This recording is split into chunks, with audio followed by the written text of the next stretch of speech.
освенца, прости меня и помоги. Уже в июле 41-го нам, евреям, запрещалось ходить по тротуарам и пользоваться только прежними дорогами. А вскоре появились желтые звезды Давида. Людей с дорожными составами возили в лагеря смерти. Вылетели с маршрута поезда. И скоро наш черед! Как ни крути! Ну что ж, гори, гори, моя звезда, гори на рукаве и на груди. Из воды и пищи мы мчались в Освенцим. Здесь можно было только стоять. Люди умирали, и нас детей по трубам продвигали к окошкам. Ночью на ходу поезда меня выбросили. Живи, Толя, живи! Помню поцелуи и слезы родителей, оборвавшиеся внезапно.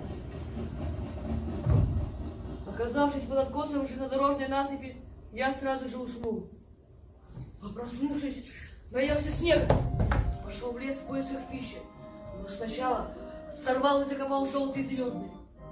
На мне была куртка, сшитая руками моего отца. Как я любил его колыбельную! В поле деревце одно грустное томится. И с ветвей его давно разлетелись птицы! Я был схвачен. Меня вели по улицам города, а прохожие кричали мне вслед: «Партизан! Большевик!»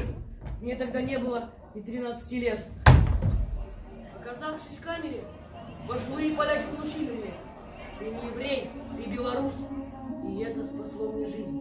Мне повезло, меня не расстреляли. Отправили в Освенцим, в лагерь смерти. По прибытию нас побрили, одели в полосатую форму и накололи на руке номера. Так я превратился в заключенного под номером 99176. Я работал в строительных мастерских. Каждый день проходил через главные ворота лагеря, над которыми было написано: «Arbeit macht frei». Работа делает свободным. Едем в Тассайны. Каждому свое. Часто проводились акции по отбору больных узников.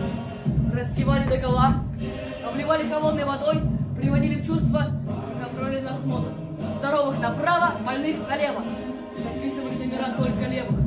На завтра ожидала смерть в крематории. Где жизнь сгорает в бешеном огне? За что и почему? Нет ответа. За что и почему? Ответа нет. Иногда я помогал больным узникам и давал им еду. Но однажды меня поймали и повели на один пляс. Поставили на табуретку под виселицей, где я несколько часов стоял, ожидая смерти. Я молился и вспоминал родителей.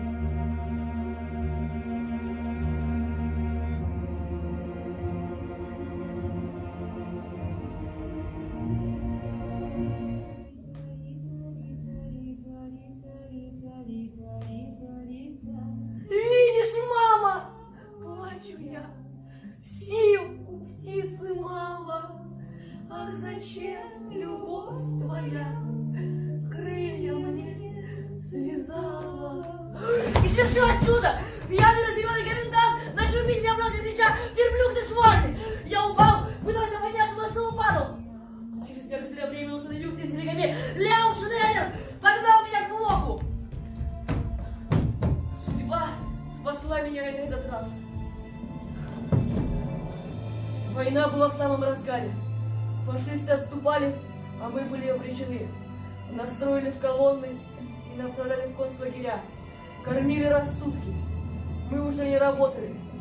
Голодные и больные, мы едва передвигали ноги и ждали окончания войны. А потом начались бомбежки. День слился с ночью. С лязгом и скрежетом, взрывы и свист. Все небо распорото боем. И желтые звезды срываются вниз.